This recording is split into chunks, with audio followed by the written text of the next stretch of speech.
তোমাকে না পাওয়াটা আমার ব্যর্থতা না, তোমাকে কতটা ভালোবেসেছিলাম এটা বোঝাতে না পারাটাই আমার ব্যর্থতা।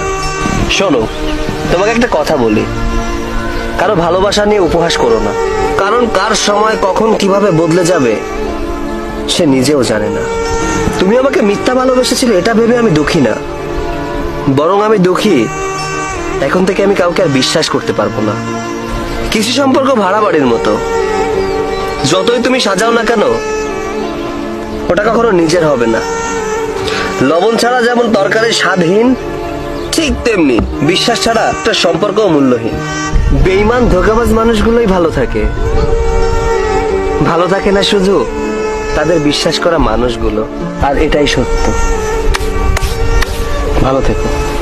লাগবে না কারো ভালোবাসা, আমি একাই ভালো আছি। ভুলটা আমার ছিল, কারণ স্বপ্নটা যে আমি একাই দেখেছিলাম। তোমাকে হারাইনি, হারিয়েছি নিজেকে। কাউকে বোঝাইনি, বুঝিয়েছি এই নিজেকে। ভুল যেমন মানুষকে শেখায়, তেমনি ভালোবাসা মানুষকে কাঁদায়।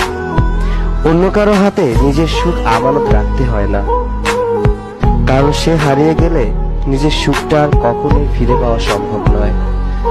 আমি সত্যিই ব্যর্থ, আমি তোমাকে কখনো বোঝাতে পারি নাই তোমাকে আমি কতটা ভালোবাসি।